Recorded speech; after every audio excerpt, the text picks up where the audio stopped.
Good evening, ladies and gentlemen. Welcome to the south-afrifur podcast. You're listening to myself, Ivik Wolf here.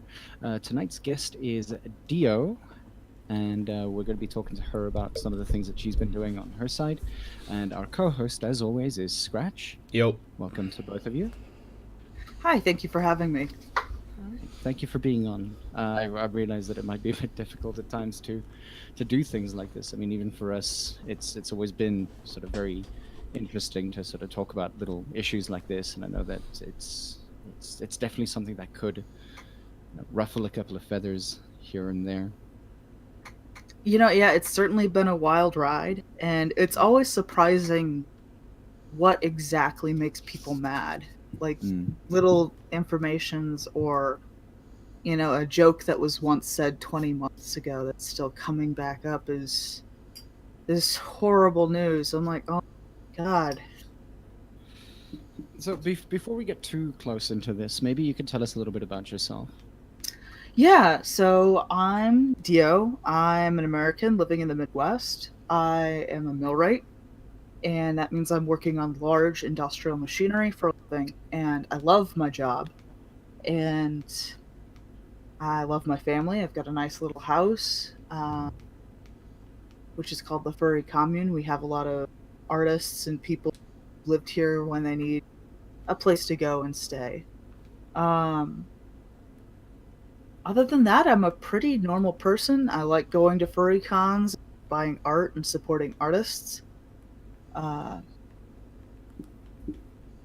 of the run-of-the-mill, boring furry, really. Oh, depends. Like we don't necessarily go to cons. We don't have big things like that. So, in that regard, you're already miles ahead of what we do. But yeah. God, well, you'll get there. It took a while for it to develop, and I'm sure as the rest of the world and this furry thing spreads, it's gonna be. I mean, the growth is astronomical. It is absolutely incredible to see. Yeah, but I just want to go to one of those big ones that I always hear about. I mean, Eurofurence just ended. Midwest Fur Fest. Any of those like larger cons. Anthrocon, I hear, has become a little bit of a little bit too big for not for its own britches, but like it's uncomfortably big for newcomers, kind of thing. It really, MFF is actually larger now per population than Anthrocon, but Anthrocon is so spread out, and it is a very big con. You always feel like you are like hiking, trekking into the convention itself, especially if you stay at places like the Omni Hotel. And in the middle of the summer in a fursuit, it is terrible. Recently, Midwest Fur Fest moved to the convention center nearby, so it's no longer just inside the Hyatt Hotel, which means that the convention can expand, and it's really, really cool. Can be so much larger every year to fit the growing population of furries who want to participate. BLFC is one biggest little fur con, is another one in Reno, Nevada, and it has seen like almost exponential growth since they started. And those guys are running an amazing convention. That's the guy with that's the badger with a hat, right? BLFC, like the what do you call it, the con chair, the mascot or whatever. No, well, I think so. I'm not particularly certain about. Okay. I've actually never gone to BLFC. I'd love to go. All my friends come back. They're like, "It's amazing. It's the greatest con." I'm like, "Oh no, next year." It's always next year. Yeah, it's always the case of like, if you can't always make it, then you're gonna have to. You can't attend every con every year. That's just ridiculous. Oh my God, no. And especially since there's smaller cons popping up all the time. Like, I think there's like more than 20 furry conventions. I mean, last weekend we had 4 different furry conventions around the world going on the same weekend. Like, that's insane. Yeah. I know that our con actually goes about a week after Anthrocon. Yeah, I could just imagine somebody like trekking all the way from, Anthrocon, coming over to the South African convention and going like, okay, cool, this is tiring. Yeah, no. I mean, one of the guys from down here went to. Well, he was in Japan about a week before our con. Dark, Came down. yeah. Yeah, came down here for our con. Then went to Eurofluence this weekend. Yeah. It was just like. Yeah. It's awesome. Oh my god. Yeah. I mean, if I could make a job out of like going to conventions, that would be great. Soup's gel. Super jelly of what he's doing. Yeah. I mean, and like the interesting thing, of course, is that I mean, whenever you want a guest of honor or anything like that, it's something that I've always been trying to get guests of honor. A lot of the time, they're like, you know what, I can't get the plane ticket. If you could like cover half the plane ticket, that'd be great. I'm sitting there going like, ooh, rand to dollar exchange rate is possibly the worst thing at the present moment. Yeah. Even shipping merchandise for the raffle and stuff like that already like costs us an arm and a leg if it's not done early enough. Yeah. All right, we got some commenters here. Trace saying that MFF was the largest FurryCon ever last year. Tanya talking about the idea of a FurryCon World Tour. That'd be great. I would love to do that. I know exactly where I'd go as well. Like it'd be first Eurofluence, possibly even Camp Feral. Definitely Camp Feral. Camp Feral, definitely. Yeah, because Camp Feral, like, yes. Mm-hmm. And then definitely MFF, although I'd probably just die of claustrophobia and crowds. Mm-hmm. WAF? WAF as well, yes. West Australian Furry Fur Fest. Oh yeah, that'd be great. Is there one in New Zealand? There's one in New Zealand. There's one in Thailand, South Korea. God. I wonder, can you make a year's worth, 365 days of cons? Oh, dude. I think you could make it from weekend to weekend. I think there is one if you're around the world every weekend of the year, pretty much. Because, I mean, they normally start on Thursdays and then they end on Mondays or something like that. I know that ours does. You'd have just enough time to travel. Yeah, and no time to recover. No, constant party. Oh, dude, Drink no. every day. It's like the furriest version of a... And can you imagine the con funk and the con crud you have after all of that? Oh my god, you would have to like... You'd be like the world's most toxic person. Yeah, like a radioactive, just to like wash your fursuit every time. You are a biohazard. You are a walking biohazard. Yeah, you get on a plane and everybody faints. They just dump you in the cargo hold. They're just done. Oh yeah. You get in like the little dog crate and they put you in the cargo hold. Well, then you could at least wear your fursuit on the plane, and it would have been. Yeah, that's great. Actually, Midwest Fur Fest for a couple. I think this is the second year they do Furfest Flight, which is a all furries plane flight from the West Coast to MFF. And it's really cool because you can actually wear your fursuit, and it's like a mini convention on a plane, because it takes so many hours to fly from the West Coast to Chicago, and that's really cool. I have to admit. Yeah, Mike Fulf is the one who runs that, and it is just the coolest idea. I can't believe that somebody like put that together, and it's amazing how creative people are in this fandom. Because he's like, why don't we just do a big flight of, like, there's all these furries flying from the West Coast to Midwest Fur Fest. So why don't we just all fly together and have a big party plane? And he put it together. I'm like, oh my god. I have no idea how he pulls it off. I can't imagine wrangling that many people onto a plane and then, like, keeping things from getting too wild. Yeah, I mean, like, I can imagine it, depending on the fursona population density, it would literally be like herding cats.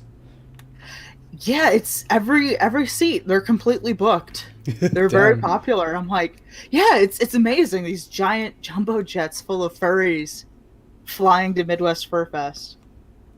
I mean, like one of the ideas that we possibly had as well is because obviously we're keeping our convention in Johannesburg. We've been trying to find ways to, engage the Cape Townians in coming through and things like. One of the ideas that we actually had is to hire out like a train coach, which actually, if you hire it out properly, like the price goes down like exponentially.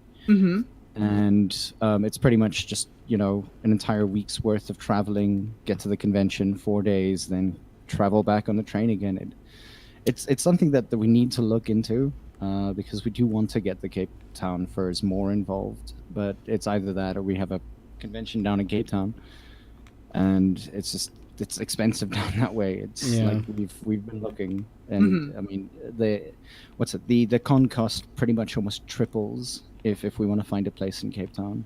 Wow. And we want to try to keep it as what's the word? Oh, close to an airport, not too remote kind of thing. Yeah. Yeah. The places down that way, like that are within that kind of purview, are what's the word? About maybe 3 hours drive out from the airport, and there's nobody who's going to want to do that. Yeah. Yeah, that's a bit. That's rough to say the least. I love the idea of a bunch of furries on a train. Though. Yeah. That's if you pull that off, I am. Yeah, because I really am going to need video of this. It's going to be. I'm imagining a Samuel L. Jackson moment. Yeah, these motherfucking furries. I was about to say, yeah, because we have the motherfucking train. We have a little bit of a problem down here in that our two major furry hubs. Yeah, furry hubs essentially are Cape Town and Joburg, and that's about 1,600 kilometers away from each other, just about 1,000 miles. So like pulling the con one way or the other will unfortunately necessarily exclude one, like some people from one of those populations. Yeah, and trying to at the current size that we're at, we can start looking into organizing mass transport this year or something, but even then it's still a little bit of a we need the money up front, and we need the numbers up front as well, so we can organize like a bus or a train or something like that. Yeah, but I mean, enough about cons for a couple of seconds. Like, I mean, seeing as you're also part of the staff on MFF, like, what is that ride like? I know that, I mean, what's it, 7,000 something people, 8,000 people in like one particular area. It's already bad enough trying to get them onto a plane, but I mean, just when they're there, like, how do you even manage to sort of like, work around that? How many staff members do you actually have? Like 200?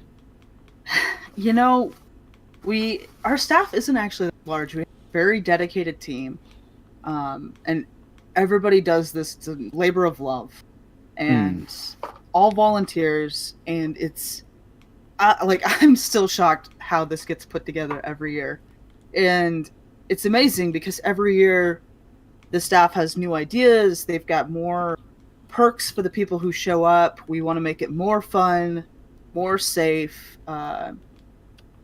It's just absolutely incredible. Our directors are amazing people. And there's so much work that goes on behind the scenes. And that has been... I always knew there was a lot of work behind the scenes. And for a long time, I had friends on staff. And they'd be like, oh, Dio, you should be staff. I'm like, why would I work during my vacation? You'll never get me on staff. You can't catch me. And now... here we are. I'm staff. I'm like, oh no, I've gotten old. Because that's apparently what you do when you're an old furry. You start staffing furry conventions. Define old? I don't think we're that old. I think all of us are probably in our 20s or 30s. God damn it, that's not old! I know. I only feel old when I see like little 12-year-olds and they're like beautiful handmade angel dragon fursuits, and they're like 11 and 12. I'm like, you are adorable, and they just like look at you and they're like, oh, you're doing this and that, like, then you feel old. Oh my god, then I feel old. I mean, like, what's it like? We one of the guys who plays games with us quite often, he's like, I only realized that like he was 16 a long time ago. and I was just sitting there going like, oh my god, I'm twice your age. When I left America, 1993 to 1997, he wasn't born yet, and I'm just sitting there going like, why? People, Scratch. I think right now, if I'm not mistaken, people who are getting to be 18, 19 now, are getting to the point where we were practically already at that age. Almost, dude. Very, very close. Dude, this year, 18-year-olds, like, yeah, this year or next year, like, 18-year-olds haven't seen the previous millennium. Oh, fuck. Oh my god, yeah. People in our country who can drink and drive have not seen the year 1999. I think I mentioned Y2K in something, and I had this kid like, what is that? I'm like, well, it was a really big deal way back when, but my sweet summer child. I'm like, we got over it. We're all right. And you like have no idea because you were not even alive. Oh my god. And it's actually really amazing that this community is something that young people can participate in and find this artistic hobby and this inspiration, and that they can find this community and be supported. And it's like everything about furry. I fucking love the furry community, and I love furries. And it always just boggles my mind that all these young people can find this creative outlet where they get the support. You know, you have older artists who are willing to talk with them and share tips. And, you know, like when I got into furry at like 13, and I had no idea what I was doing. I just wanted to make fursuits. And at that time, they were not fursuits. I was not a furry, you know. These are animal costumes, because I am very much into movie effects, special effects. Yeah, just werewolf costumes, you know. Sure. I like changing on the full moon. Yeah. You're like, I am only into like werewolf costumes and monster costumes, and it just so happens that I've made like 7 monster costumes, but they're not fursuits. Oh no. I'm like, along the road, I'm like, shit, I'm a furry. You make enough fursuits, and then you make a furry character, but it's a character, and you're gonna make a comic or a story. You know, it's not a fursona. And then eventually it's a fursona, and you're like, shit. The onset is quite quick. Yeah, you're like, there's no longer any leeway in that definition. You're a furry. So, I mean, just like sort of segueing back a little bit, Halcyon mentions, you know, in their humble opinion, it's something rewarding about assisting on staff and team with conventions and giving back to the community and things like that. Like, what has your experience been since you've been working with MFF? You know, actually, this is my first year as staff. I've been friends with staff for, oh my god, a long time, but this is my first actual year as staff. So I'm sort of nervous, and I just want to do a good job and be able to support people. And I mean, I'm probably just going to be like standing around in a vest and telling people not to cut in line for the most part. Please don't cut in line. Please, vest and a hard hat. Yeah. Actually, I wore my vest and hard hat.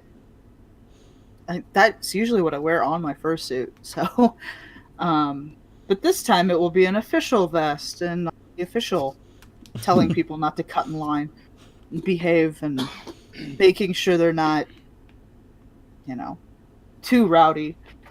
So we'll see how it goes. I just wanted to be able to do something to give back more. Because over the years, like, I do get older, and, you know, I see how much work goes behind these furry conventions. And I've been going to conventions almost a decade now. So I'm like, okay, it's about time that I stepped up and did some of this work. Because I've been enjoying the fruits of other people's labor for so long. And, you know, they've been putting this amazing thing together, and I just go there and I party. So it's about time, like, you know, I got responsible and kind of, you know, picked up the load, did a little bit of my share. especially since, you know, getting a little bit older. I'm old. In furry years, I'm getting a little bit older, so I should probably, you know, be doing more.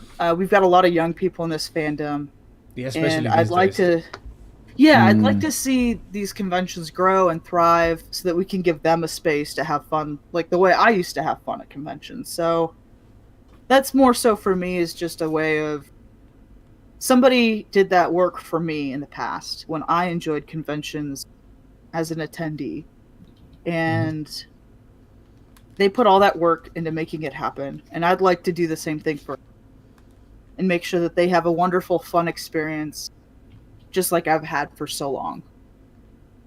Yeah, that's really like a really nice altruistic way to look at it. It's like putting in the time that other people have put in to make sure that they had as much fun as you did, paying it forward essentially. Yeah. I mean, I've been to furry conventions for almost 10 years, and I've enjoyed all of them. And so many people work so hard together, and you know, it's about time that I thought I should get involved and also, you know, be helping out, be putting in the work to make these work and function. And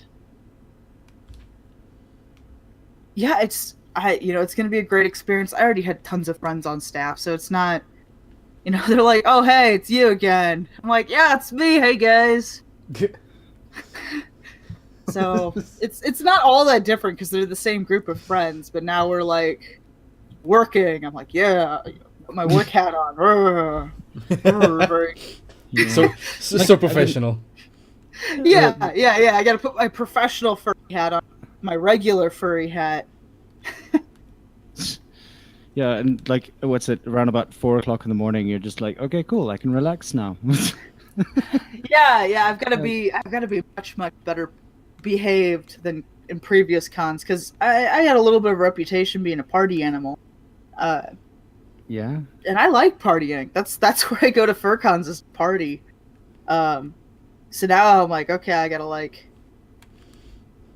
be responsible and shit. Ugh. Yeah, I know. I'm like, oh shit, I gotta be old and responsible. Oh my God. What am I doing? This is my vacation.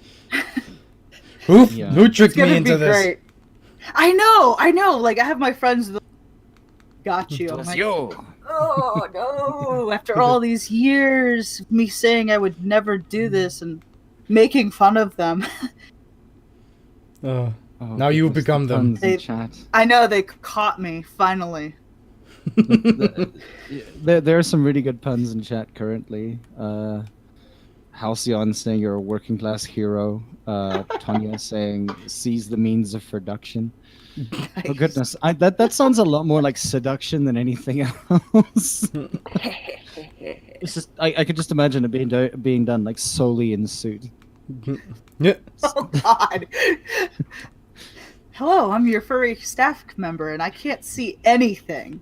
Please form a single file line, and if anybody cuts, please tell me. And they like give me a poke in the shoulder.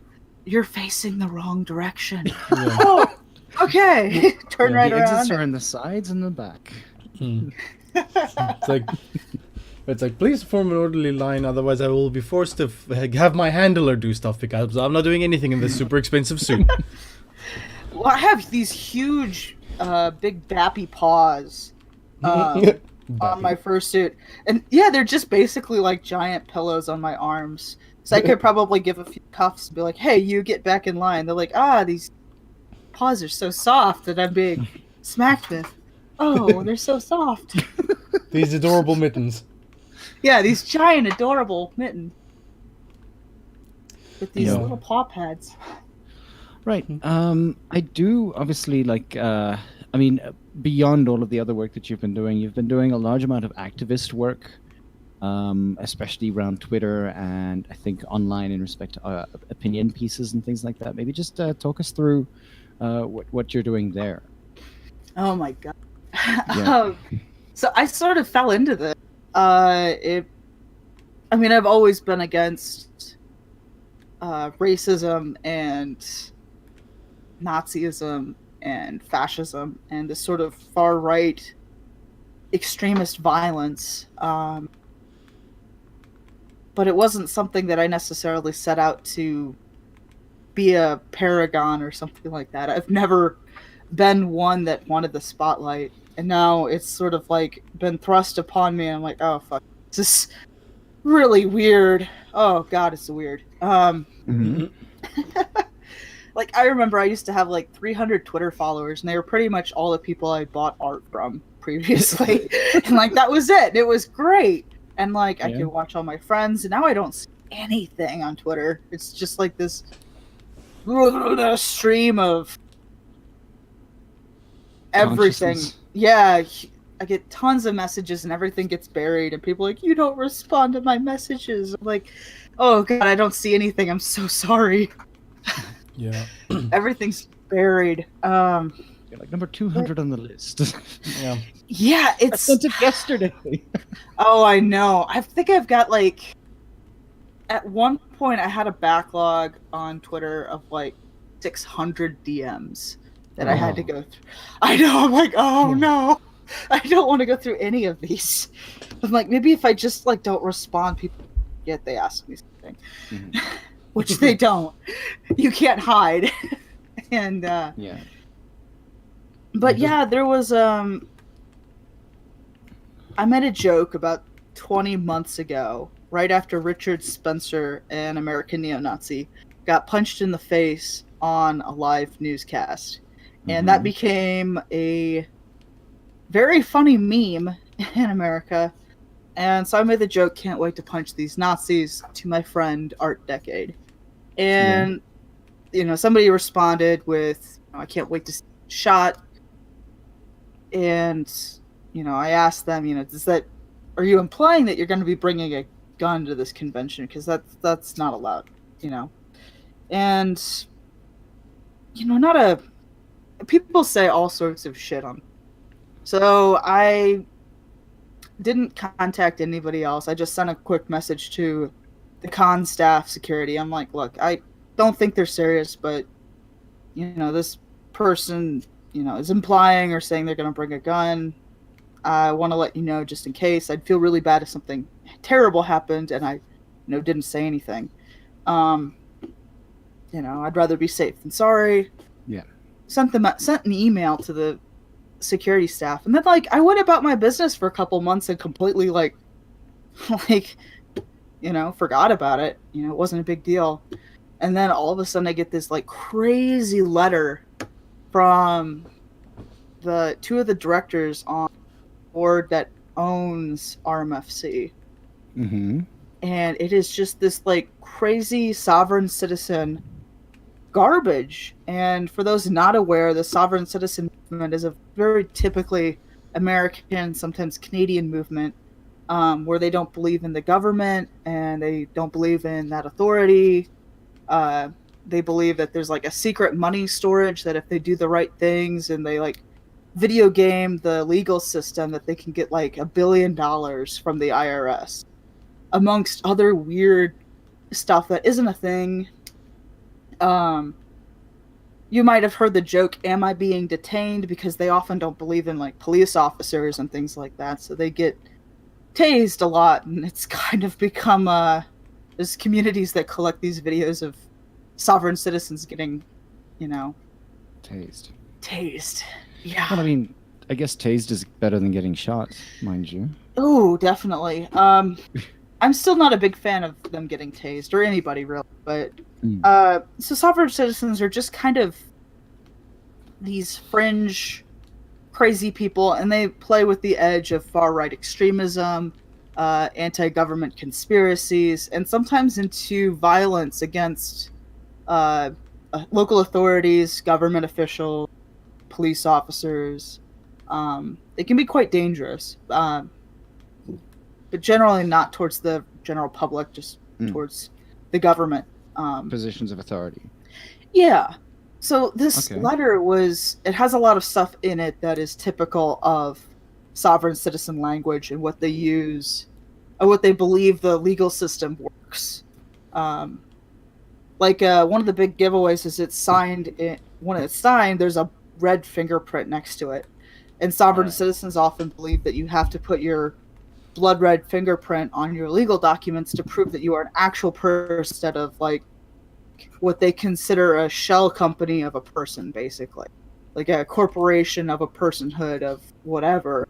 None of it makes any sense, but so it's like all this weird stuff. And like the letters, like, you know, you attacked this person and, you know, you're doing this, and it's all absolutely crazy garbage.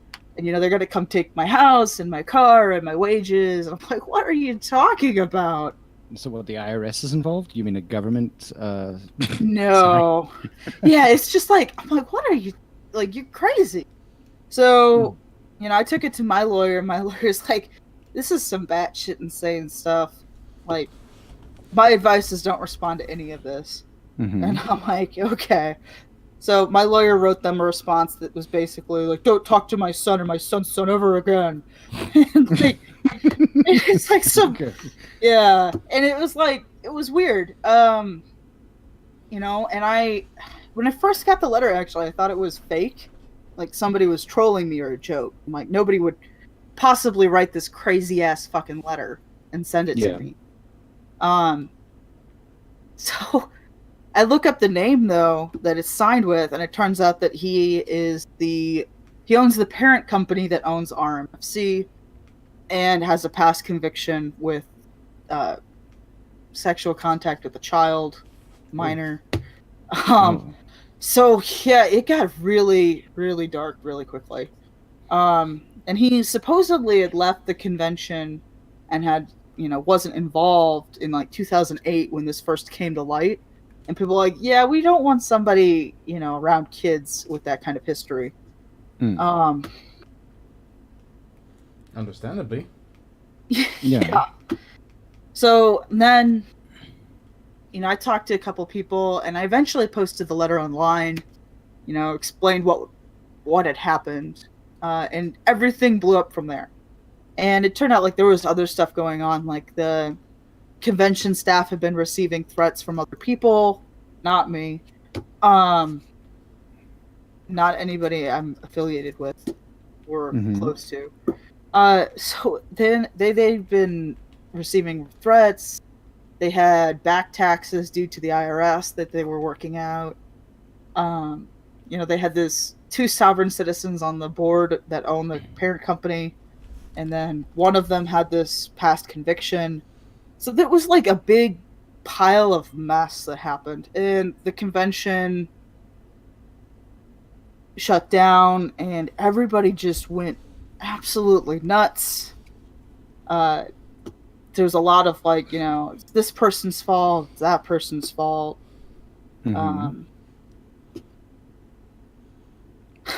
Okay. And I mean, I'm still getting called.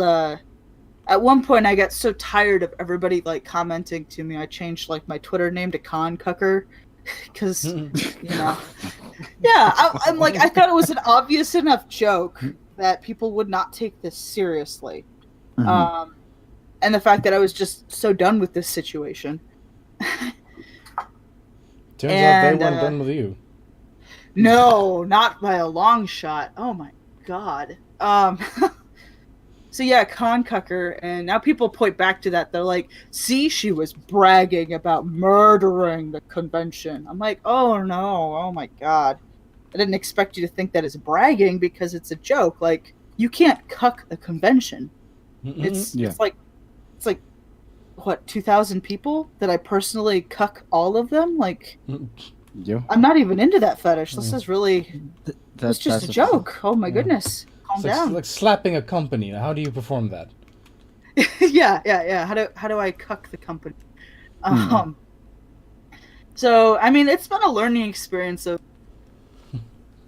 what people will take out of context. So I have to be more careful with how I'm expressing myself and what language we're using to better communicate. And that's a good thing. Like, I want to be clear, and I want to be open, and I want to be able to communicate with people and have them understand who I am, what I'm about.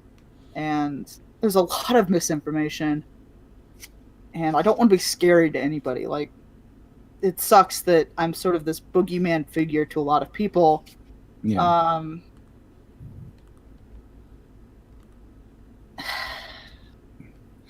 But I mean, like, how? I mean, from somebody who was just sort of semi-involved and then just voicing a concern, how do you sort of become the, I guess, figurehead of the entire movement? What exactly happened? What was the transition point? Oh my god.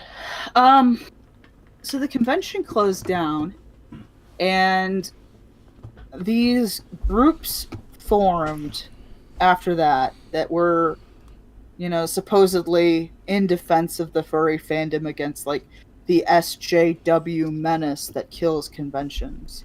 And so they put a big effort into this moment to draw on people, like, look, this convention has died because of the evil SJWs and the furry fandom. And you're like, what? Oh no, what's going on? And they're like, yes, this Dio who is evil. We did what and now? Yeah. I'm like, wait, hold on. What are we doing? You're recruiting for what?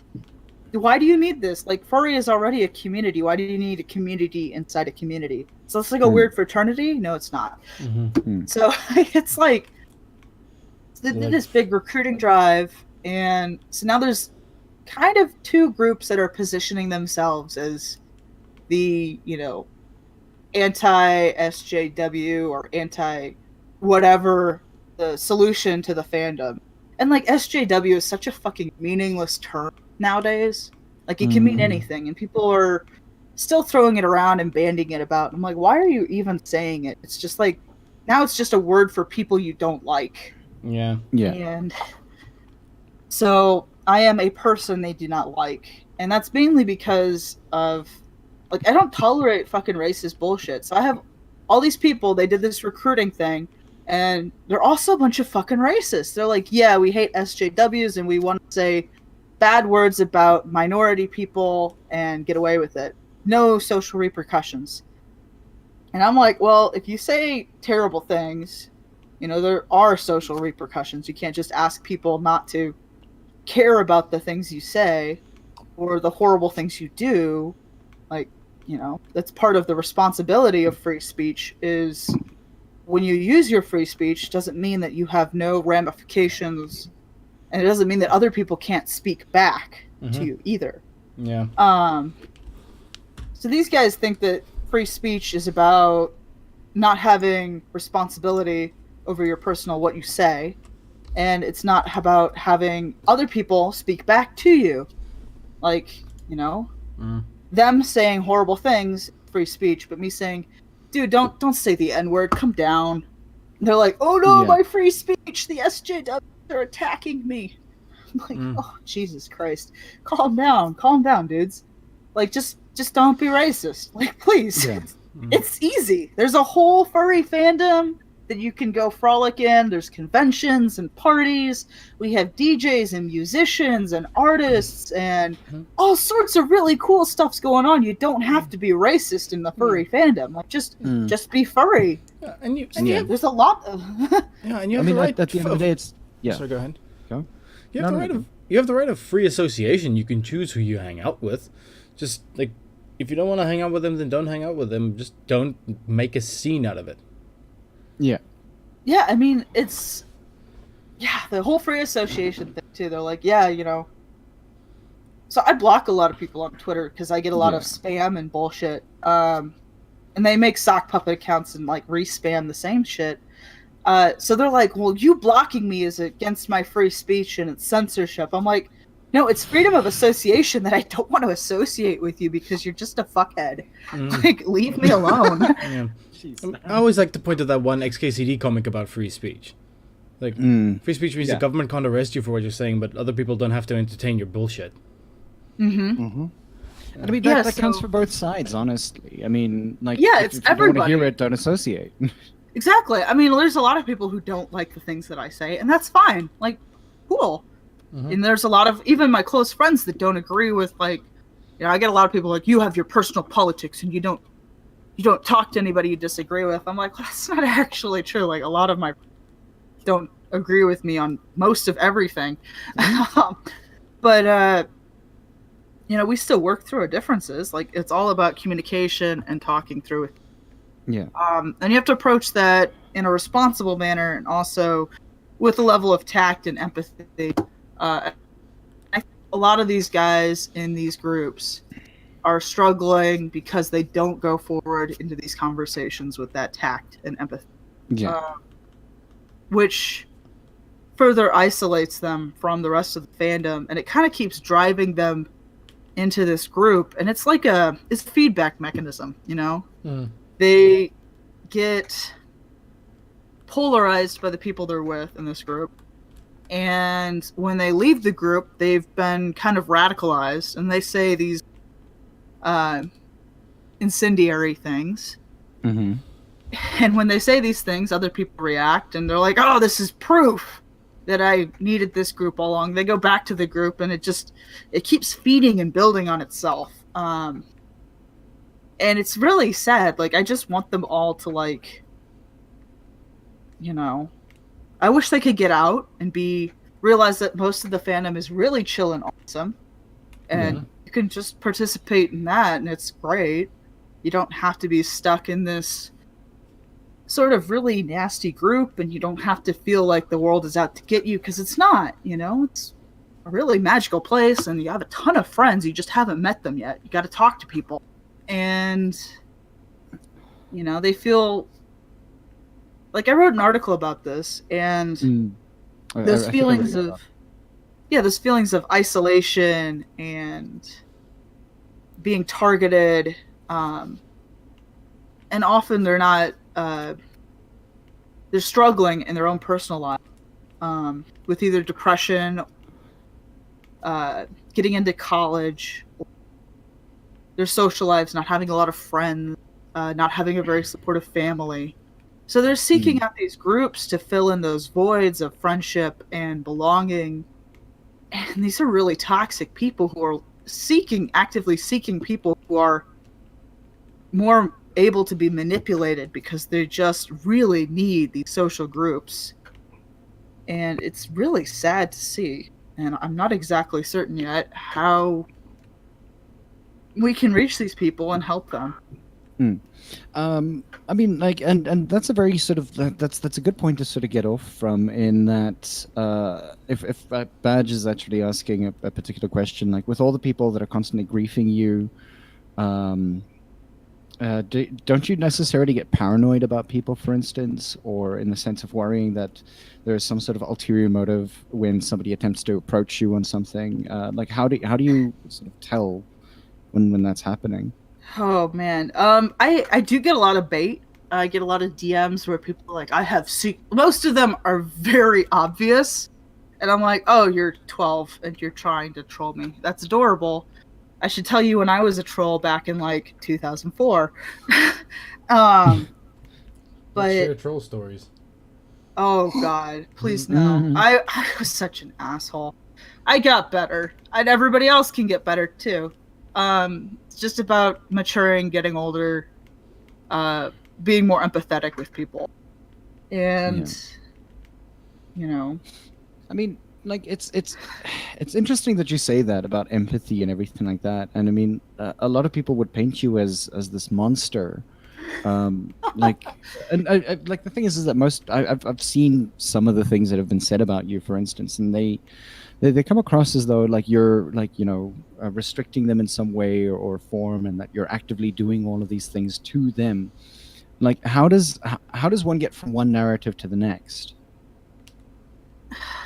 You know, it probably does feel to them like I am going out of my way to attack them.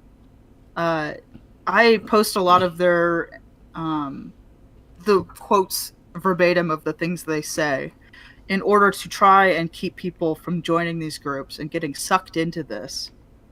Because I don't want them to keep recruiting, and I don't want them to keep finding vulnerable people and exploiting them. But to the people who are in these groups, it probably feels like a very personal attack, that I'm going after them. It's very difficult. I want to reach these people, but at the same time, my personal time is very limited. I work a lot. I have a family. So I can't devote like the hours and hours and hours to personally one-on-one talk to everybody in this fandom as much as I wish I could. So it's probably a perceived feeling of being attacked by me, and then that gets reinforced by the people that are in the group. You know, Dio is evil. Dio has done these things. Dio doxes people. I've never doxed anyone. But yeah, there's all sorts of and the narrative keeps getting crazier as they keep trying to struggle to find reasons why they're attacking me, and they have to justify it, because if they don't justify it, then they're the assholes. And they don't want to be the assholes. They want to be the heroes of the story. The personal narrative that they carry with them isn't "I am an asshole." It is "I am defending the furry fandom from this menace."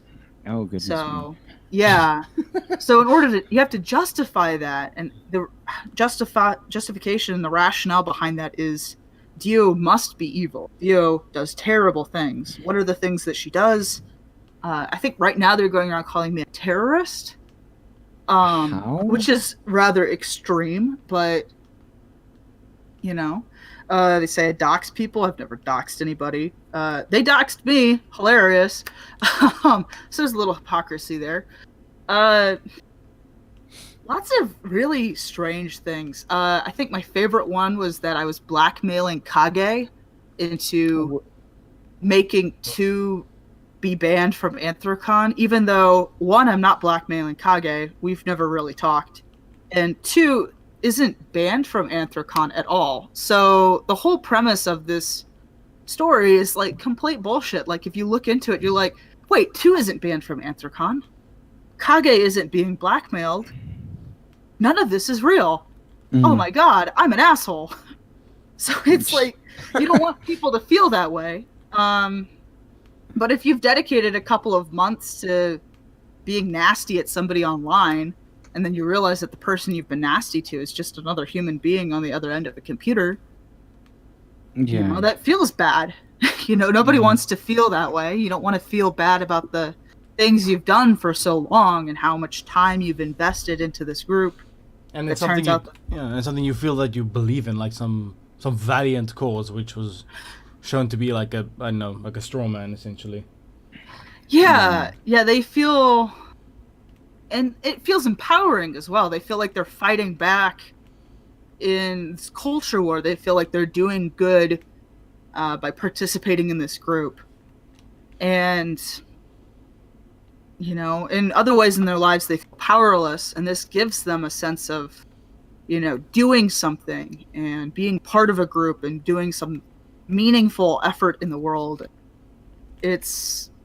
I really wish that they would just, go down to their local homeless shelter or soup kitchen, join Big Brothers Big Sisters, some other more local event to volunteer. Habitat for Humanity. Yes. Oh my god, I love Habitat for Humanity. We have built so many houses in this area, and it's great. You learn real skills. If you're not a very handy person, you show up, they'll teach you how to do stuff, and and then you're building houses for people who need homes. And that's a really great way to make friends. So these guys, if they just maybe spend this time, instead of being angry online, they go out into the real world and they're doing this real volunteering. They're meeting people, they're making friends, they're having a very good impact on their local communities, and it's going to improve their moods. It's just a very beneficial thing to do. You're benefiting the community, you're benefiting yourself. And I really wish they'd be spending their time like that rather than being angry and racist online. Yeah. So I've got 2 questions here. I'm going to start with the one from Tanya. She mentions, or she says, how do you find that window where you have a chance to change a mind that's deep into these toxic hate groups? How do you recognize it? And then from Badge, he says, do you think that they check under their beds at night to make sure that you aren't there? I did have one of them say in their chats that they had nightmares about me. And that was... Wow. yeah, they had a nightmare that I broke into their house and I trashed it and then made fun of them. And that felt kind of that was weird watching that. I'm I don't know how I feel about being the literal boogeyman of somebody's nightmares. I I just imagine this Simpsons-esque ha ha point. Yeah, I'm just like I don't know how to respond to that. I'm like, it's kind of funny, it's kind of sad. Find it kind of funny. Yeah. Okay. Yeah. Finding a window for how to reach these.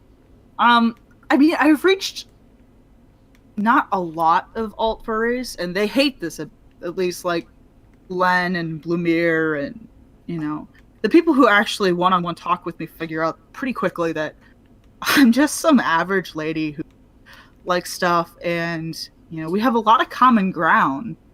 So we don't really need to have this sort of fight, and it's finding that window is difficult. If somebody doesn't respect your humanity, they don't believe that you have the right to exist, then they're not going to listen to anything you say, and you're wasting your time. If there's no respect, if there's no belief in your existence, you can't change their mind. So what you need to be instead, finding the window of opportunity is people who aren't that far gone.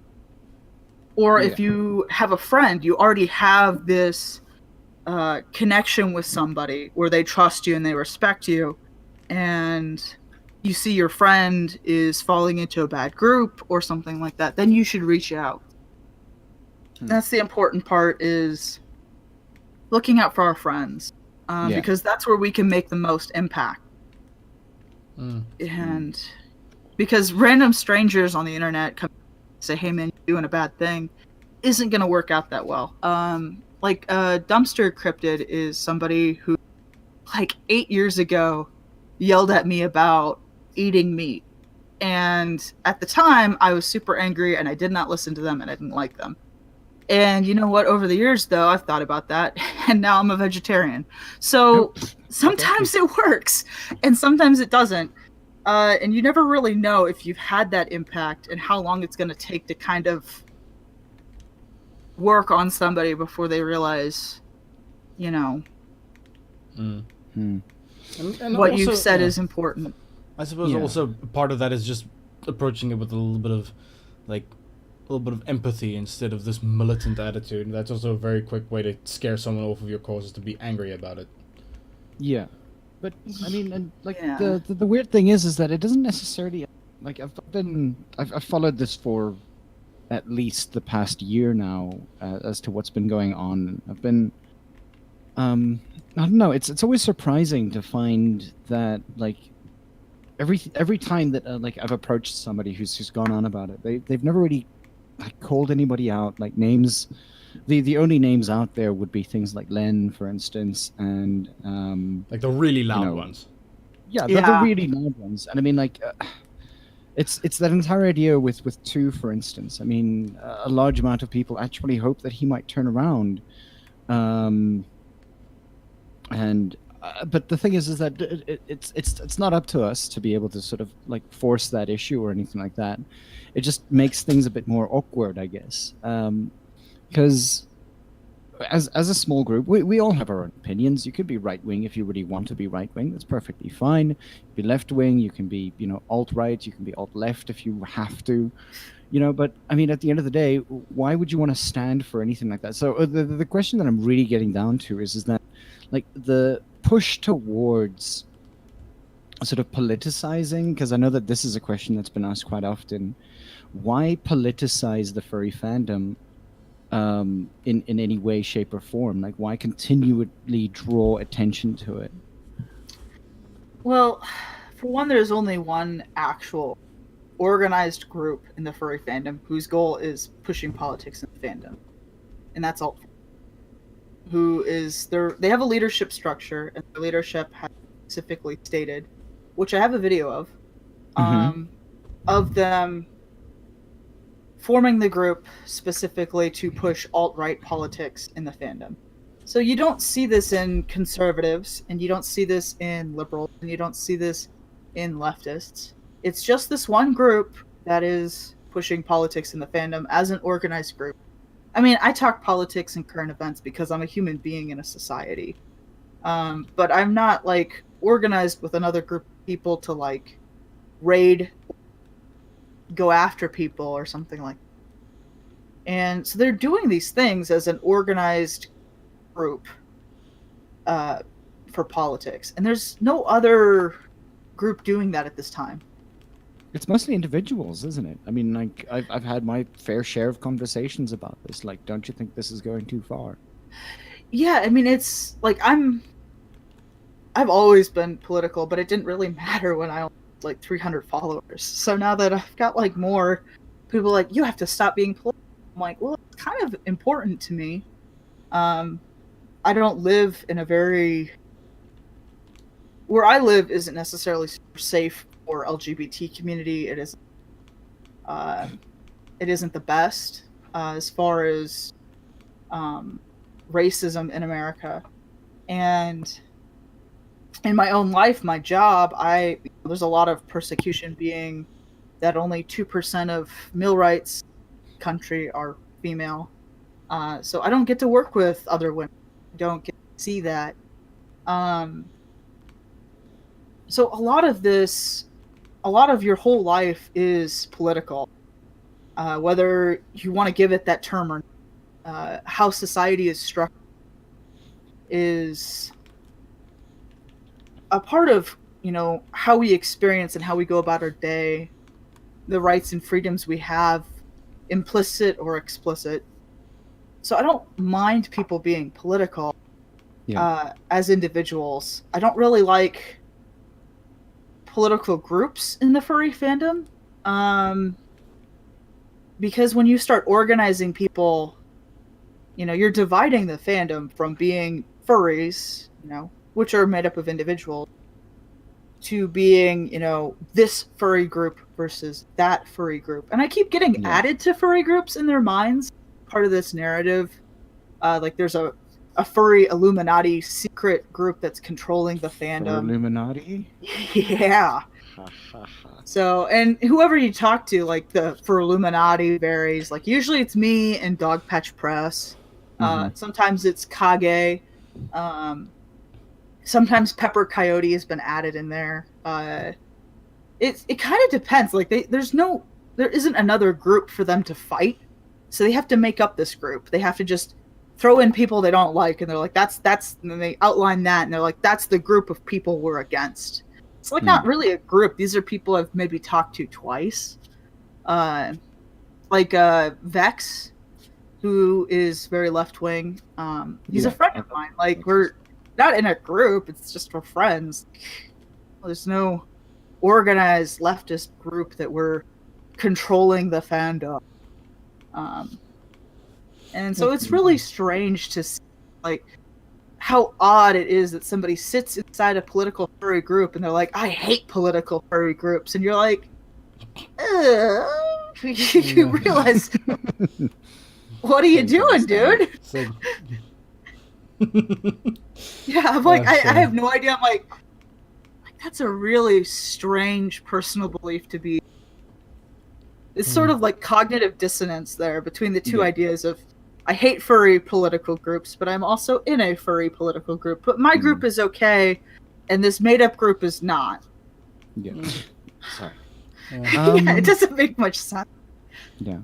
I know, Frankie is saying, right-wing is okay, alt-right is an ethno-state white supremacy thing. It's really dangerous. Also manages to say alt-furry is a shite, post-provoking tactic used by edgelords, normal right, and even left-leaning people. He personally disagrees with a lot of the left-wing, but find the name alt-furry to be stupid as fuck. It is a stupid name, and maybe I can count that as a blessing that they gave themselves a really stupid name. Because if I tell people about, there's this group and they're toxic and they've done these bad things to conventions like Califer, and they've caused trouble for conventions like Denver, and Anthro, Ohio, and they caused trouble there too. So you're like, if you frame it as, I mean, even if we completely ignore politics, like, if we would manage to cut that away from the problem, we have a group that has attacked multiple furry conventions and caused, tens and tens of thousands of dollars in damage. to our own furry culture. And why would you want to be a part of that? I don't understand. You're like, I'm making furry great again. I don't understand how participating in a group that harms furry conventions makes furry a better place or a better environment.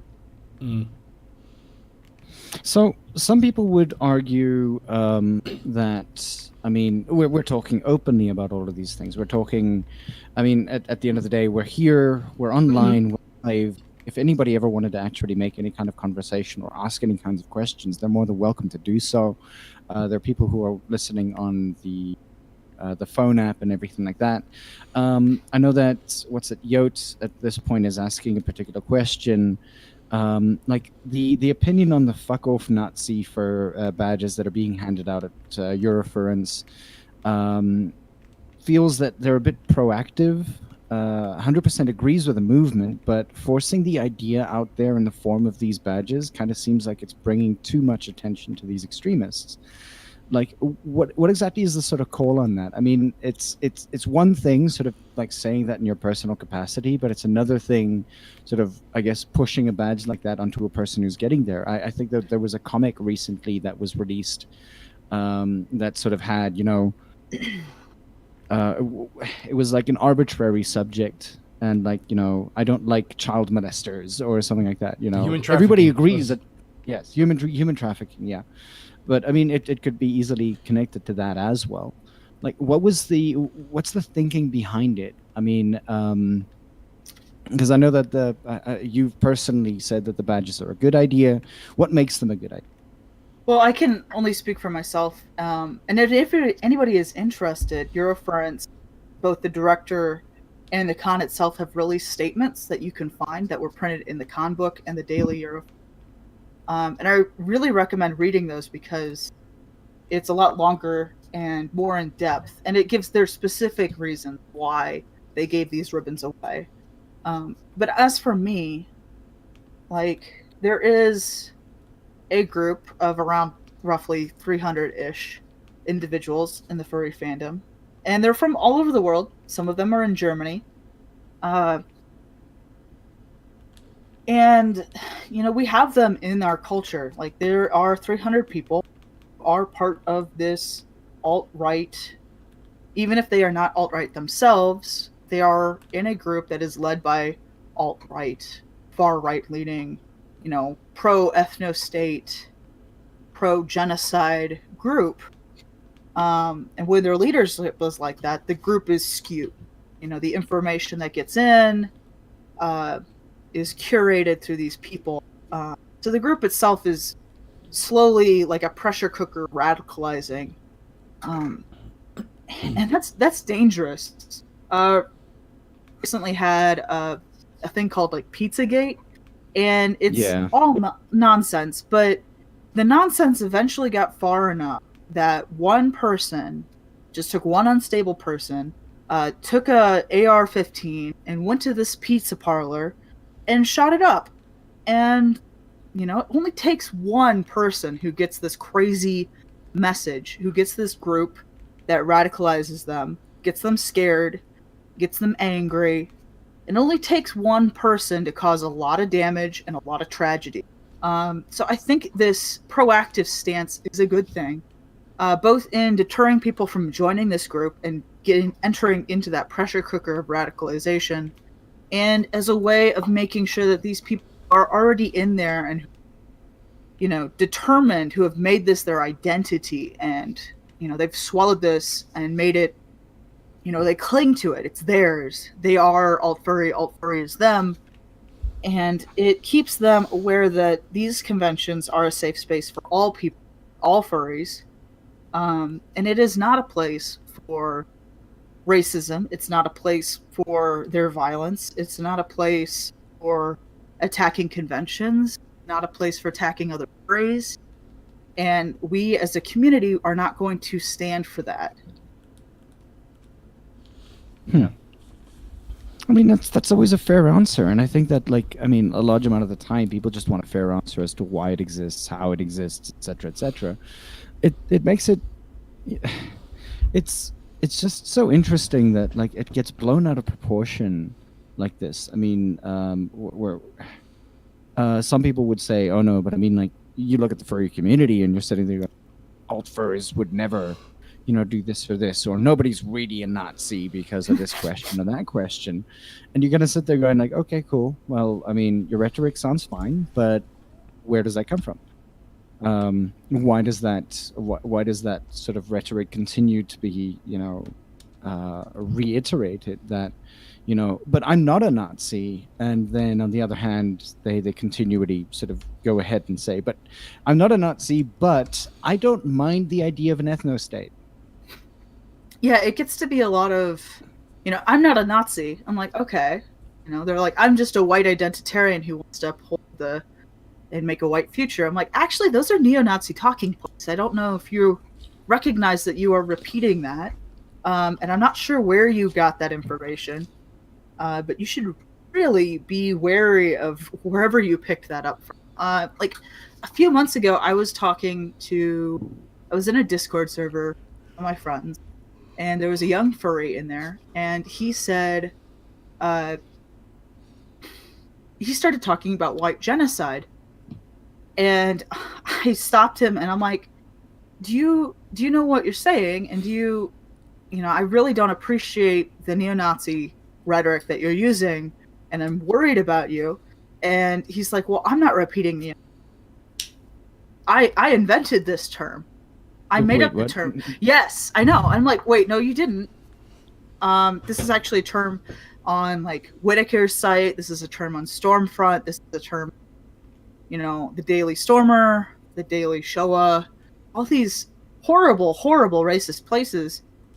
And that rhetoric comes from there. These words have meaning, and you've somehow picked them up. But he honestly believed that this was a new word that he had come out. This was a new term that he had invented. And that's how scary this rhetoric can be, because pass it online and not think about it, and it might sit in somebody's head. And especially if you're young and, a little bit more gullible. Yeah, impressionable. But yeah, he had honestly believed that he had invented the idea of white genocide, and that it was a real thing, and that he was very, very scared and very worried about it.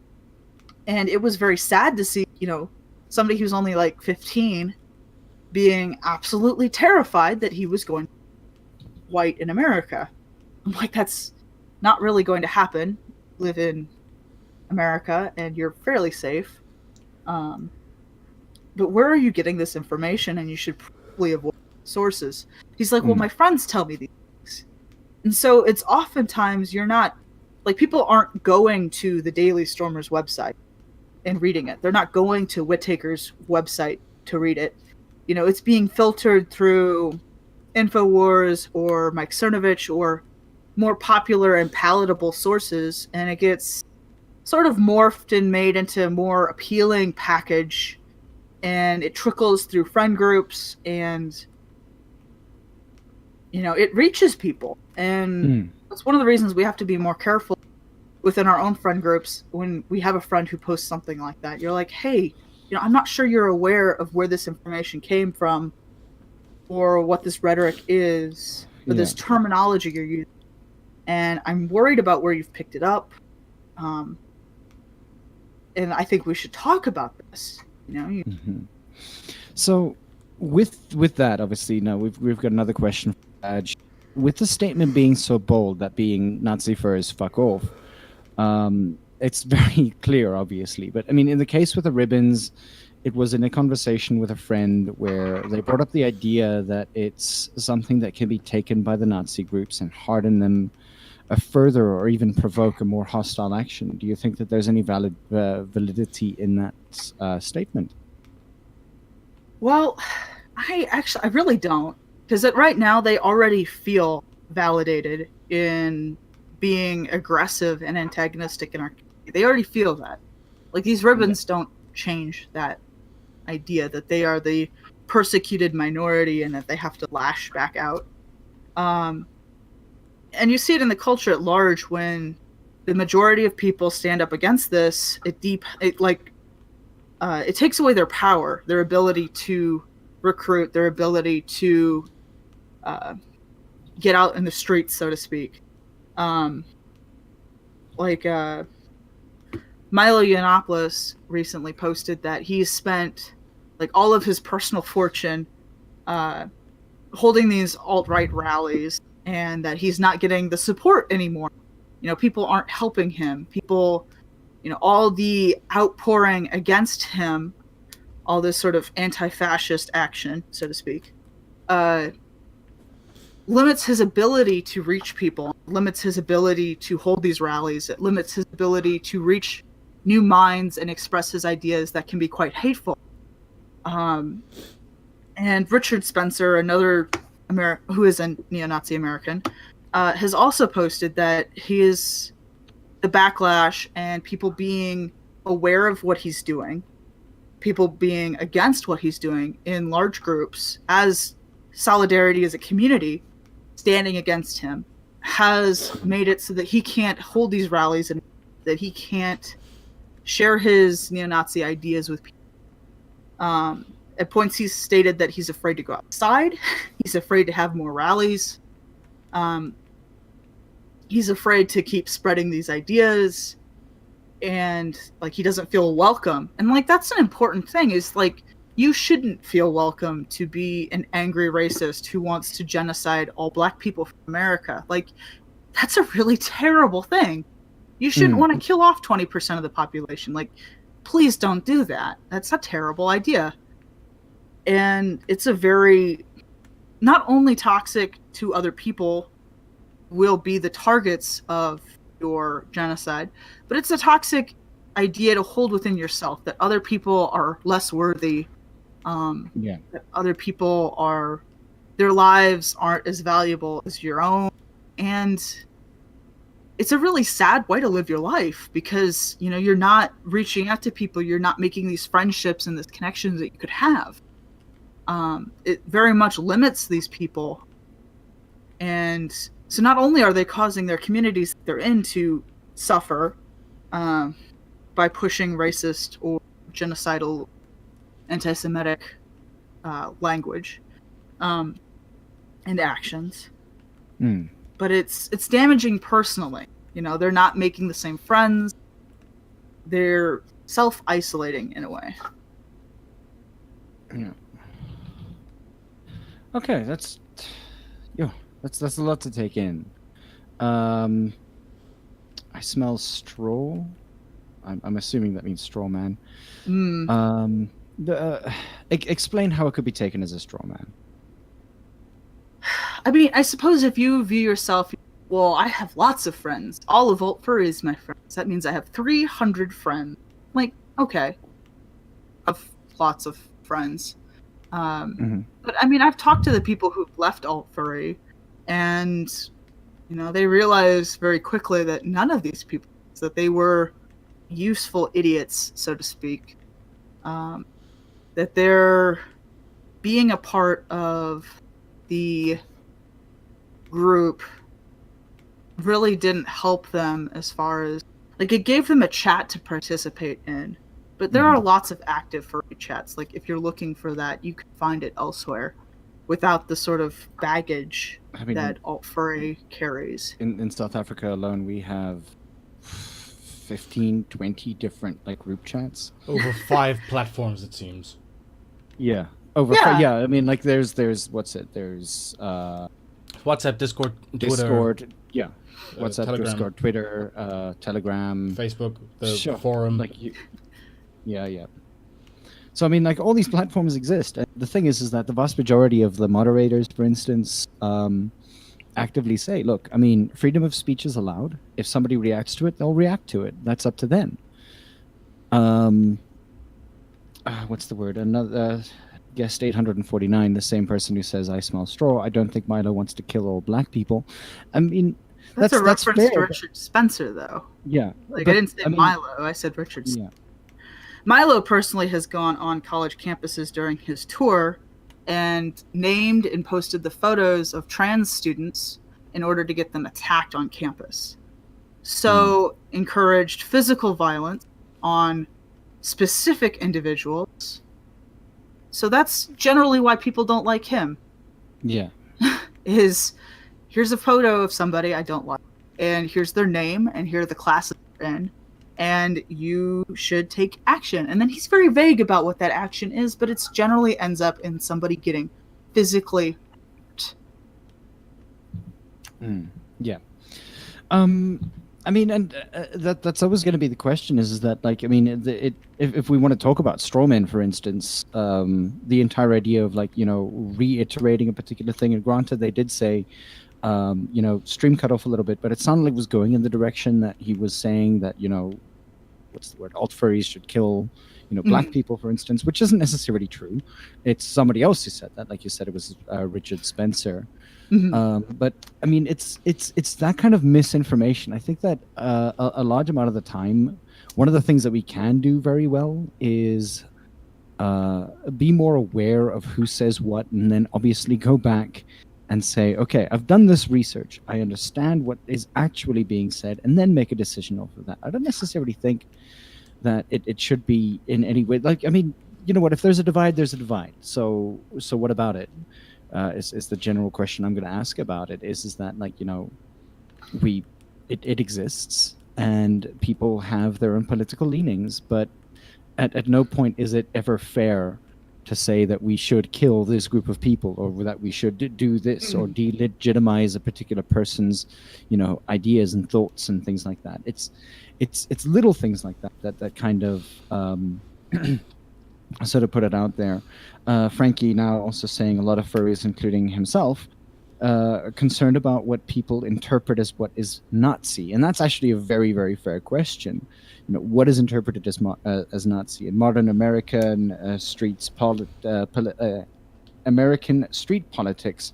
Wearing a MAGA hat, "Make America Great Again," can get you accused of being a Nazi.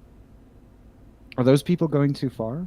Who accuse people wearing MAGA hats of being Nazis? Or is there some sort of truth in there? Well, I think people, like, you can be accused of being a Nazi. I've been accused of being a Nazi, but, like, there's two ways of interpreting that. Yeah. Is you either take it very personally because maybe it strikes a chord in you and you're like, oh no, maybe I am a Nazi. I really need to detest this. And that sort of pushback, like, somebody calls me a Nazi, I know I'm not a Nazi, and I don't have to, like, I'm not all that worried about it. My words and my actions speak on their own behalf.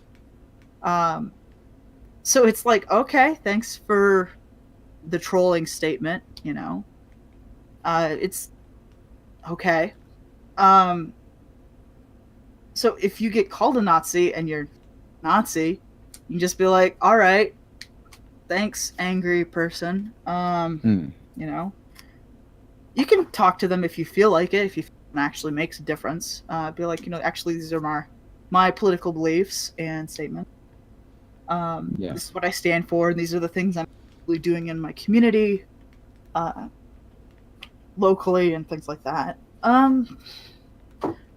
Nazi is a very, very specific term, and it means somebody that is, and this is going to be a shortened version of it, but if they got power, and if they could get enough power within the government, there would be a change in laws that remove the rights from other people, specifically ethnic minorities. And that can involve, like, limiting immigration, limiting citizen rights, limiting voting. It can even be as far as, deporting people who've been citizens for a long time. Like, there's been talk about deporting all the black people back to Africa, and there's been talk about, deporting all the people who are Hispanic back to Mexico. And these things stem from a fear that white culture is being lost, or that white people are interbreeding with brown people. And I guess white person plus brown person equals brown person. So if that's your math, then you're always going to lose if, white person plus brown person equals brown person. White person plus white person equals white person. Now, that roll of the dice over time, you're just going to lose. And so that's a very unsettling, scary thought to somebody very firmly believes in white purity, and I don't. And so they take that and they're very afraid. And then they it's a lash out problem. Where if that's what you're afraid of, you have to limit the rights and the personhood of other people in order to enact your legislation, in order to enforce your worldview, to protect what you think needs protected. So Nazis are generally people, if they got power with the government, would be taking the rights from other people, especially ethnic minorities. And it's a long struggle, really. We've seen this before. It's happening again. We just need to be respectful of each other's rights. You can't be trying to take away your neighbor's right to vote or his right to have a family. You shouldn't be pushing for anti-miscegenation laws to come up again in America, or Jim Crow laws, redlining. All of these things are things that are boiled down to being racist and trying to hurt one ethnic group or another. And however that cooks out, it is fundamentally, if you're trying to use the government to suppress and hurt people, it's a form of fascism. So, with that, obviously, our interview has been pretty chill most of the time. Somebody's mentioned in chat something about the idea of bragging about being an Antifa terrorist, for instance. What does that necessarily mean? And they've got a link here, but I'm not necessarily. I don't know. I'm gonna the thing is that I'm clearly not a terrorist, so and that's the current narrative that's kind of being spun around. They have to keep finding bigger and scarier words to call. People talk to me and they're like, "Oh, this Dio girl, she's not that bad." So you got to make a scarier word. Before it was like, Dio is a communist, and then people weren't scared of communist. It wasn't scary enough, so they're like, that didn't work. So we have to give her a new title. So I guess my new title is terrorist. I'm not a terrorist. I do like the Antifa movement in America. It has produced good results. I don't necessarily agree with all of the things that have happened, obviously. And I have my own actions that I'm an individual part of the whatever. And the fact is, Antifa or anti-fascism, there's no leadership. Unlike, there's no Richard Spencer. You can't point to somebody and be like, this is a guy holding rallies who has a position of power. What he's saying is a part of a political platform. Antifa doesn't do that. It's just a loose grouping of individuals who have the same I don't like Nazi. And that makes it both very easy to exploit on the right, because you can say almost anything to Antifa, even if it's not really connected. Because you can't disprove that somebody is or isn't Antifa. There's, it is a... You don't like Nazis. That's a lot of people. That's, people in government. That's cops. That's far right-wing people. That's far left-wing people. That's liberals. It's a very general umbrella to put people on. I think when most people say Antifa, what they mean are black bloc tactics, which are also not necessarily only used on the left. Yeah, police officers, they wear all black, and they usually wear masks, and they're doing this as an intimidation tactic. That's what black bloc is.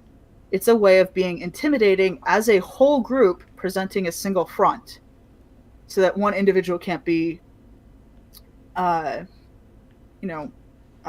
Singled one out, person, identified or singled out.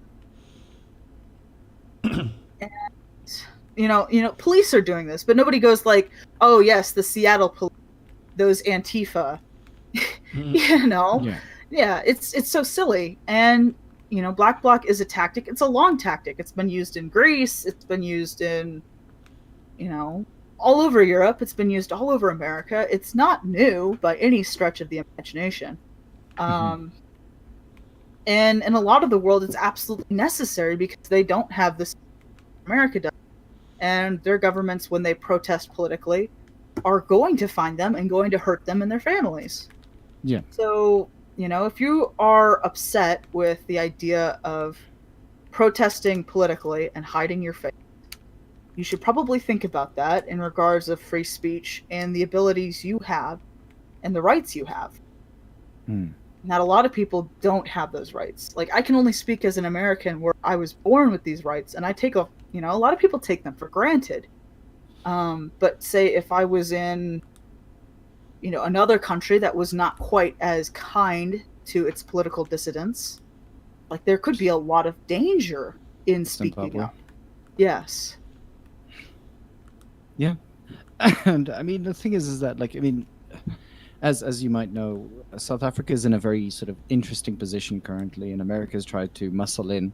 And weirdly enough, even by the people here in South Africa, the ones who are apparently being pushed into particular sort of areas, sitting there going, like, just, take your idea and take it back to America, because at this point, there's no need for America to in any way or shape or form sort of get involved with South African politics, because it's not their job. It's local politics. There's no way and there's no reason for America to even get involved with that or change things.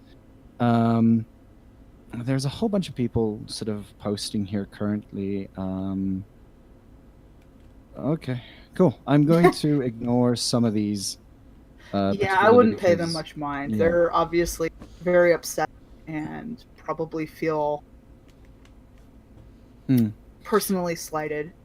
We'll let them just do their thing and ignore it.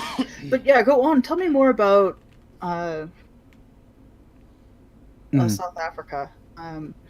Like, I mean, the thing is that, like, I myself, I'm a white South African, for instance. I see all of the rhetoric around what's going on, especially in respect to, land reappropriation and so on and so forth. I believe or agree that land redistribution is necessary. It just needs to be done correctly. A large amount of the time, the mistrust that generally comes towards our own government is particularly because the government in and of itself has shown itself to be nothing but corrupt a large amount of the time. It's not about the idea of removing, particular land rights, removing this or kicking out a whole group of people. At least this is what I've seen from the rhetoric that came from Cyril Ramaphosa. And the thing is that, like, it would be almost silly for somebody like Cyril Ramaphosa to, go on blanket, take all the land, particularly because he himself is a businessman. He's got a large amount of, cross-political funds in places that he probably wouldn't want to lose money. And that's something that I think is underplayed in respect to what he's been saying, and a large amount of the time, and his talks with the particular groups that are involved here, and that's necessary to note. Is that, like, I think that Cyril Ramaphosa has a very good head on his shoulders, although if pressure from places like, and it's been mentioned here a couple of times, Malema and the EFF, which is the Economic Freedom Front, sort of does legitimize a particular group of people, it has been shut down on several points. In fact, I think Cyril Ramaphosa before this weekend even said, here's 7 points of what we're going to do. This is how we're going to do it. And it's given me, honestly, a large amount of, like, sort of something to think about, is that, like, there is some form of calm in all of that storm. And it's difficult, I think, to be able to sort of listen to both groups and sort of come out going, well, maybe it's not necessarily that good. I mean, yes, trust any kind of government. Like, who actually trusts governments these days, particularly because a lot of it has to do with individualism, and these people want to make sure that they themselves are going to be good going forward. Their expensive livelihoods are protected more so than those of the people in the country. Yes, more so than anybody else, but that's just a capitalist system, isn't it? Like, at the end of the day, weirdly enough, and this is one thing that I do want to say, oddly, is that if we say do things like nationalize the bank, for instance. Of I'm course. not necessarily going to be happy with that because there's no secondary group of people that would be able to what's the word, act as legitimate people who will fact check. Like, funny thing is that I think that people with money want to protect their money, making sure that they have some form of control over the bank. Great, because who wants to lose money? See, I completely agree with that statement that you made with regards to people not trusting the South African government to handle this well. They haven't handled a lot of things well recently. No, they really haven't. Telkom is a monopoly in our country that is a state-owned enterprise. It's not working. Eskom is a state-owned enterprise. Sorry, did I say Telkom? Eskom. Yeah. SAA. Yes. They've been shown to be corrupt at the core, and people higher up are skimming off a lot of money that are taxpayers' money. And you want the government, that same government, to be in charge of land redistribution? Like, it's a no-brainer. You want to put people in there who are, if this is going to happen, you want to put people in there who are at least competent and understand the situation, as opposed to, you know, some nepotistic hire who's going to just get as many kickbacks as possible, because that's how the system's been working these past few years with a lot of other enterprises. That's what we're scared of.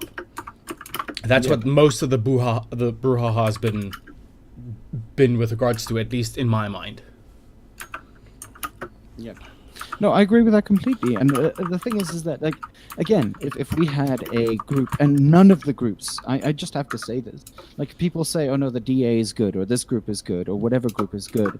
These political parties, at the end of the day, they're really not they're really not that good. None of them actually have any, like, sort of redeeming qualities.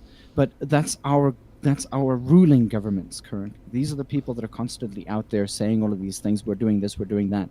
It's all just politicalese. And, like, if there were a group out there that could actually change that, and there was one group that I kind of agreed with before they got sort of assimilated into the DA, which it was run by, I can't remember her name now. It wasn't Cope, was it?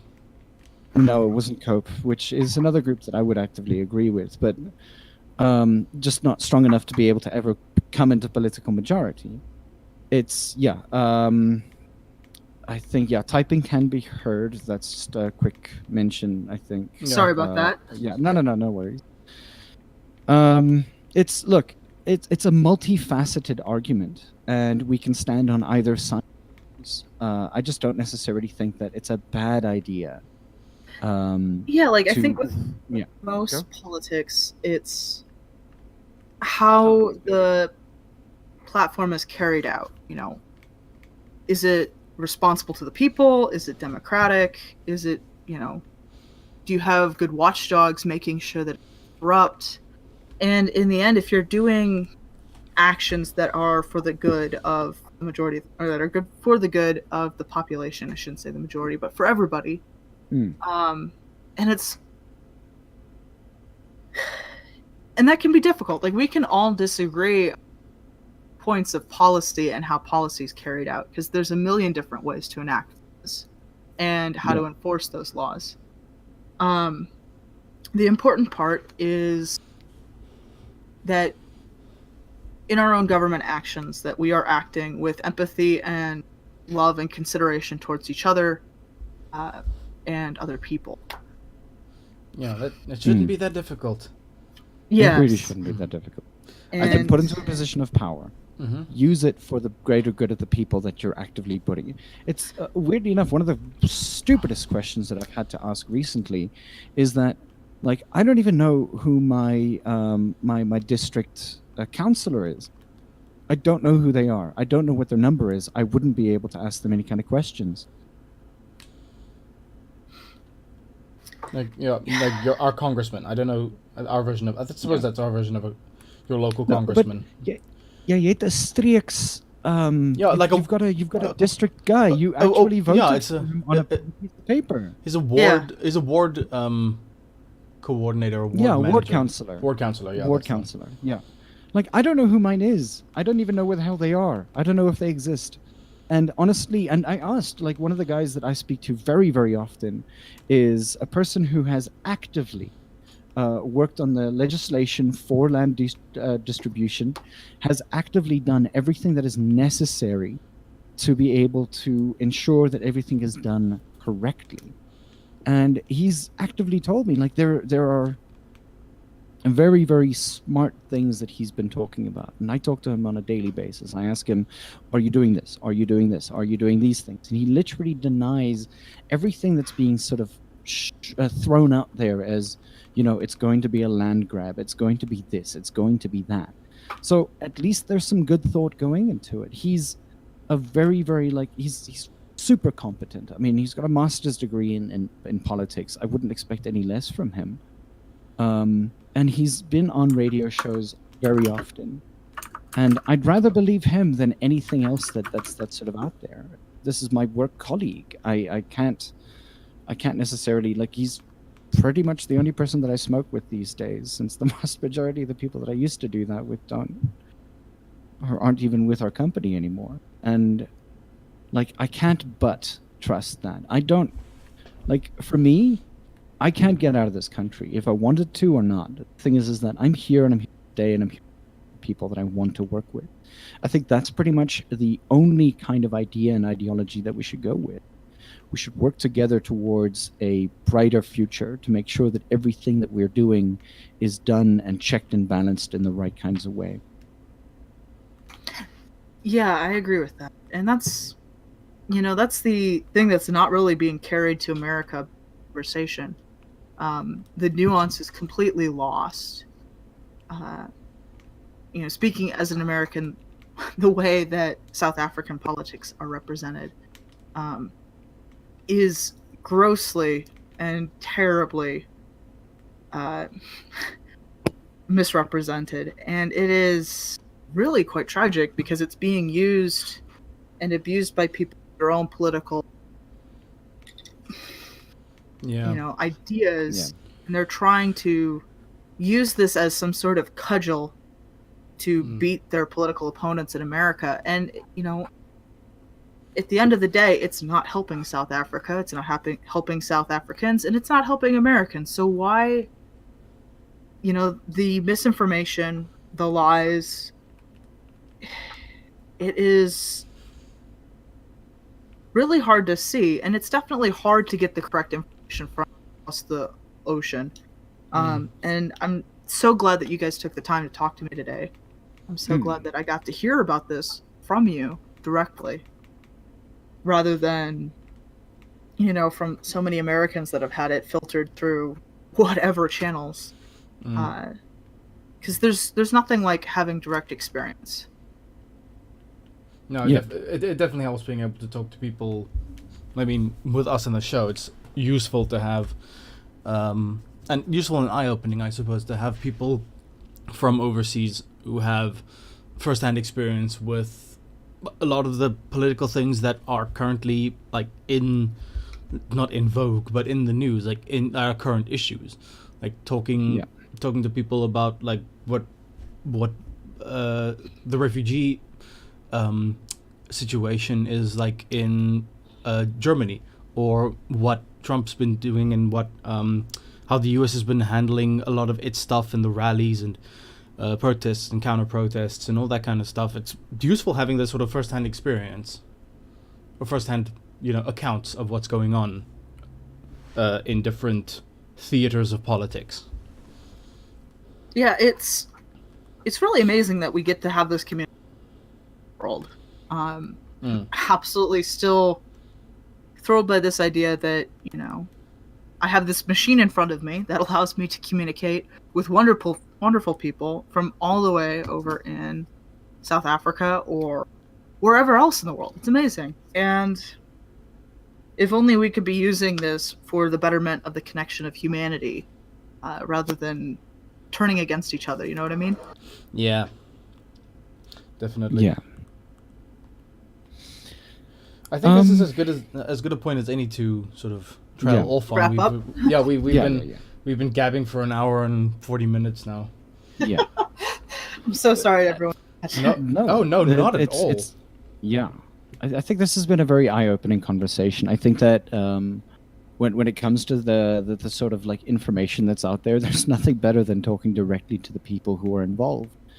I mean, and this has always been our intention as south-afrifur, to be able to talk to people who are involved in, probably every now and again a little bit of controversial pieces of information. And I think that hopefully if people do listen to the podcast in full, which will be on YouTube,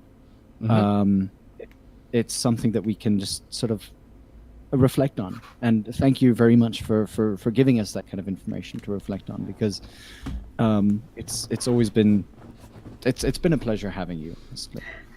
I'm so grateful you guys had. Thank you for the invite. And I mean, I hope anybody who listens to this can kind of understand that, I don't want anybody to be afraid or worried. And like, my DMs are open, and I know I've said I've got DMs, but I will probably eventually get to all of them, maybe. And I will try to talk to all, like, I really do want to communicate with everybody. So I want people who are listening to feel free to reach out to me, and I will try my very, very best to reach back. I just don't, like, I'm very tired of being a scary character in this narrative, and I'm not very, like, I don't think I sound like a boogeyman. So hopefully, like, with better communication, I do believe all of this can be worked out. I mean, maybe not the big problems of believing that certain groups of people are people, but beyond that, like the petty disagreements between like taxation and things like that, we can definitely.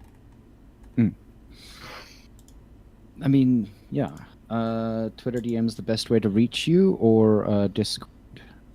Definitely not Discord. I don't usually check it. I'm on Telegram. I'm also on Twitter. I would say Twitter's probably the best way to reach me, but it is very much swamped. It can take me a little bit to reach back to people. If you don't get a message, like, message me back the next day, and it'll pop back to the top of the chat. Hopefully that works. And I am really sorry. I'm just crazy busy. No, and we understand. Thank you for taking some time out to have a chat with us. Oh no, of course. Thank you guys. All right. Okay. Well, as we're wrapping up, for those of you guys who know our show quite well, I spend the next hour and a half. Is it 2.5 hours? It's 2.5 hours. Well, 2 hours and 15 minutes now. Playing a little bit of music afterwards. I'm going to be playing whatever music I can sort of get my hands on. Obviously, for those of you guys who are listening, my playlist is online, and if you guys want to be able to just put down any kind of music, any kind of requests, go for it. I will be up in about maybe 7 or so minutes, so just hold on for me. I'll be there in a jiffy. And so we'll be running to 12 o'clock our time. It is now 9:45, so 2 hours and 15 minutes. But thank you again. That's me. Wow. I forget names terribly badly. I've still forgotten. Sorry. Use words. Help me, please. Thank you. Just help me. Dio? Dio, thank God. It was going so well. Oh no! Come on, dude. Get your shit together. I know it's late. Yeah. Maybe cut the music stream a little bit short and get a decent night's sleep, okay? You've been working too hard, my friend. Okay. I'll try to figure that out somehow. No worries. Thank you. Thank you everybody for listening. Thank you, Dio, for joining us this evening. Check us out again next week, Sunday. We'll obviously throughout the week update as to who we have that day. And hope you guys enjoy the music after this. And thank you for listening. Yeah, but we shall see you guys again next week. And Dio, again, thank you so much for being on. We might chat to you in future. Otherwise, have a good week for the rest of you guys. Cheers, guys.